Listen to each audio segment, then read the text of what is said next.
नमस्कार, मैं हूं यश। आप देख रहे हैं दिव्य भारत न्यूज। रुक करेंगे आज की बड़ी खबर पर। देश में लोकसभा चुनाव से पहले हिंदी बेल्ट के दो बड़े राज्य राजस्थान और मध्य प्रदेश विधानसभा चुनाव होने हैं। राजस्थान में कांग्रेस की सरकार है, वहीं मध्य प्रदेश में भाजपा की मामा सरकार है। राजस्थान के चुनाव को जीतने के लिए भाजपा ने कई मोर्चों पर काम शुरू कर दिया है। दिव्य भारत से खास बातचीत में भाजपा के नेता रविशेखर मेघवाल ने कहा कि गहलोत सरकार के कई क्षेत्रों में विफलता ही हमारा प्रमुख शस्त्र रहेगा। साथ ही शिक्षा, चिकित्सा जैसे क्षेत्रों में कांग्रेस कुछ नहीं कर पाई है। आपको बता दें कि राजस्थान की जनता हर 5 साल में सरकार बदल देती है। मेघवाल का मानना है कि सचिन पायलट और गहलोत के बीच चल रहे घर्षण और कांग्रेस दो खेमों में बंट गई है।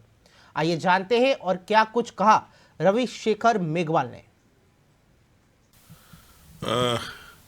देखिए, अभी आने वाले कुछ समय में दिसंबर के आसपास मध्य प्रदेश, राजस्थान के चुनाव है और साथ में 2 स्टेट और भी है और उन स्टेटों में चुनाव है। और भारतीय जनता पार्टी निरंतर पिछले 4.5 साल से जहां हमारी सरकार नहीं है, जहां कांग्रेस का गुंडा राज है, कुशासन है, उसके खिलाफ निरंतर तैयारी कर रखी है।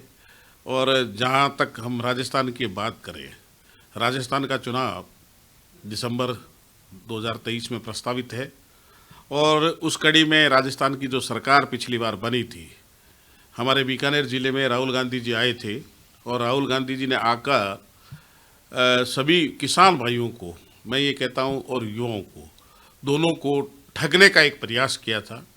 उस कड़ी में उन्होंने उस दिन जो इतनी बड़ी सभा हुई थी, उस सभा में उन्होंने कहा कि मैं 1 से लेकर 10 तक गिनती गिनूंगा, हमारी सरकार बनेगी और हम किसानों के कर्जे माफ़ कर देंगे, हम युवाओं को बेरोजगार भत्ता देंगे, हमारी सरकार बनी। तो सरकार बनी।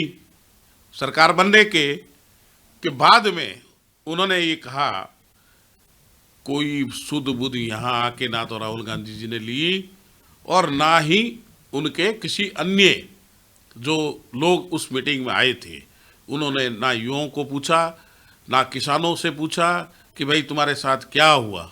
अब जो हुआ है राजस्थान में, मैं आपको थोड़ा सा ब्रीफली बता देता हूँ कि महिलाओं पर अत्याचार बढ़े हैं। विशेष तौर से ग्रामीण क्षेत्र की जो महिलाएं हैं, दलित हैं, आदिवासी हैं, पिछड़े हैं, गरीब हैं, उनके साथ दंगे, उनके साथ आए दिन अत्याचार घटनाएं। 2-3 दिन पहले की भी आपको याद होगा, गंगापुर सिटी की एक घटना थी, दर्दनाक घटना हुई। उसके बाद में जोधपुर का गैंग रेप हुआ, उससे पहले खाजवाला में हुआ, उससे पहले एक अपने अलवर में हुआ। इतनी घटनाएं घटित हो गई है इस राज्य में कि अब हमको तो शर्म आने लग गई कि हम कैसे कहें, इन जो 4.5 साल का जो पीरियड था श्रीमान अशोक गहलोत जी का, उसके कार्यकाल में जो घटनाएं घटित हुई है वो हमें शर्मसार कर रही है। दूसरी बात, जहाँ तक है हमारे बेरोजगार साथियों के साथ इतने पेपर लीक हो गए कि हम अगर कोई सवाल पूछें जीके का कि साहब कोई ऐसा राज्य का नाम बताओ जिसमें सबसे ज़्यादा पेपर लीक हुए, तो उसमें राजस्थान का नाम होगा। तीसरा जो हमने महसूस किया कि राजस्थान में 2 पावर सेंटर रहे, पावर सेंटर 2 बन गए, एक अशोक गहलोत, एक सचिन पायलट। सचिन पायलट साहब को उन्होंने हटाया, गरा, और राजस्थान की सरकार होटलों में रही। आपने भी देखा, हमने भी देखा, एक ऐसा नंगा नाच देखने को मिला था राजस्थान में। ऐसा कभी नहीं हुआ कि एक चुनी हुई सरकार को इस तरह से व्यवहार करना पड़े, अपने विधायकों के खिलाफ रोड पे आना पड़े और राज्यपाल का घेराव करना पड़े। और इवन अशोक गहलोत जी ने तो यहाँ तक कह दिया कि हम राज्यपाल भवन का घेराव करेंगे। इस तरह की जो घटनाएं हैं वो शर्मसार कर रही है राजस्थान में, और राजस्थान में कांग्रेस का जाना तय है। भारतीय जनता पार्टी निरंतर मंडल स्तर पर, बूथ स्तर पर, पन्ना प्रमुख, उन सब नीचे से नीचे लेवल पर पहुँच के अपने कार्यकर्ताओं को मजबूत कर रही है। और ये जो मैंने आपको मुद्दे बताए, ये बहुत छोटे मुद्दे हैं। इन छोटे मुद्दों को आधार मानकर हम बड़े मुद्दों के रूप में पूरी जनता के बीच में जाएंगे। और ये चुनाव जो आने वाला है, हमें लगता है कि राजस्थान में कांग्रेस की सरकार साफ हो जाएगी। सर बेसिकली जहाँ चुनाव होते हैं, शिक्षा व्यवस्था, पानी और चिकित्सा, ये तीन प्रमुख मुद्दे होते हैं। किस तरह से देखती है आप किस तरह से देखते हैं इन तीन मुद्दों को? क्योंकि गुजरात चुनाव के वक्त जब अशोक गहलोत जी गुजरात आए थे, तब उन्होंने कहा था कि हम चिकित्सा क्षेत्र में राजस्थान मॉडल अपनाने की कोशिश करेंगे अगर हमारी सरकार बनी तो। बेसिक क्या है राजस्थान मॉडल? मैं आपको आज राजस्थान जो मॉडल है अशोक गहलोत जी का, उसका बड़ा अच्छा खुलासा करता हूँ। शिक्षा के क्षेत्र में राजस्थान में अशोक गहलोत जी ने गली गली में स्कूलें क्रमोन्नत कर दी हैं। और आप माफ़ करना, जब स्कूलें क्रमोन्नत होगी तो उसके लिए इंफ्रास्ट्रक्चर चाहिएगा। ना इनके पास कोई इंफ्रास्ट्रक्चर का बजट है, ना इनके पास ऐसी कोई सोच है। फिर साथ साथ में टीचर भी कहाँ से लाओगे?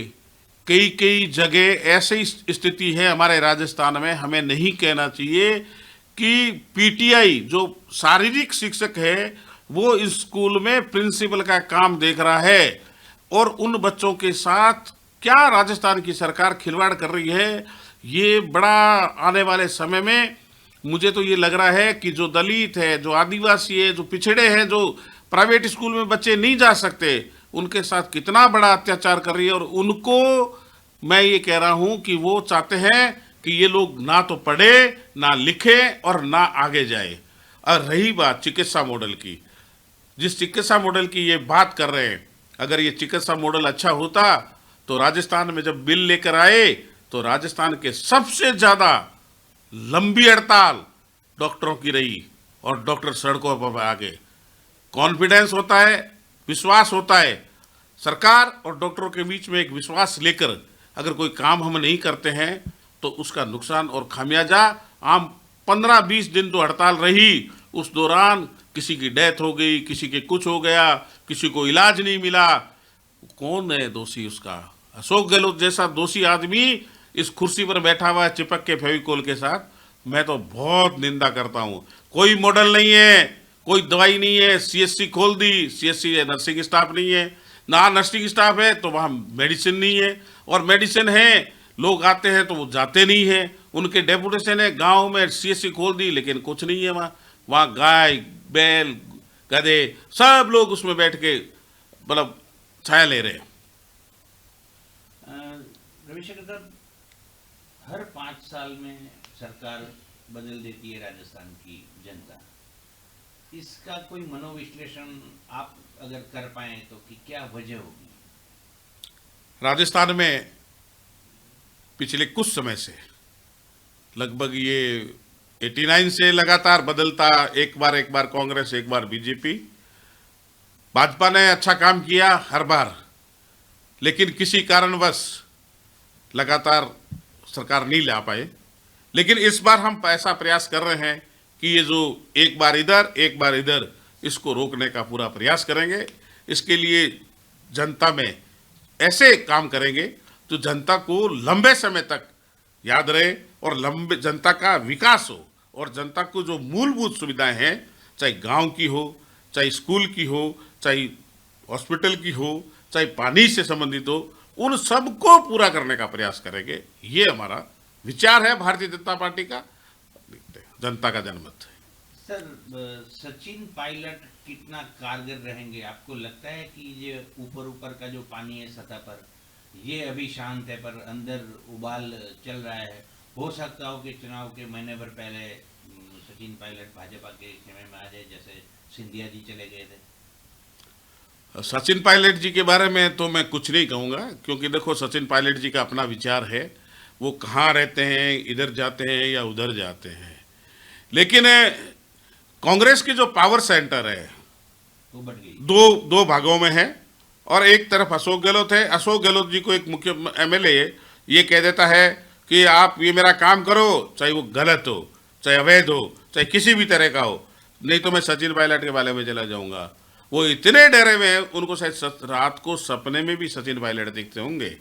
तो सचिन पायलट साहब का और इनका मेल हमें तो नहीं लगता, और भाजपा में आना चाहते हैं तो भाजपा तो पहले से स्वागत कर रही है। हम तो चाहते आ जाए, एक अच्छी जगह, अच्छे आदमी की जगह मिल जाएगी। सर, एक निजी सवाल, आपके पिताजी केंद्रीय मंत्री हैं भाजपा में, सरकार में। क्या रविशेखर जी खुद ये चाहेंगे कि अब की बार सेंटर में आए, केंद्र सरकार में आए, लोकसभा लड़े, पार्टी भरोसा जताए कि टिकट दें और आप केंद्र में आए? एक युवा मंत्री भी भारतीय जनता पार्टी की सरकार को 2024 में मिलने की उम्मीद है। मैं इस बारे में कुछ भी नहीं कह सकता। भारतीय जनता पार्टी जो भी निर्णय करेगी वो हमेशा सोच समझ के करती है। अभी भी मंत्री जी बहुत मेहनत कर रहे हैं, लगातार मेहनत कर रहे हैं, इसीलिए हमें ऐसा नहीं लगता कि उनकी जगह हमें अभी लेने की आवश्यकता है। वो लगातार मेहनत कर रहे हैं, युवा है, इसमें कोई शक नहीं है, लेकिन वो भी युवा से कम नहीं। तो खबरों में बस इतना ही। देखते रहिए दिव्य भारत न्यूज। नमस्कार।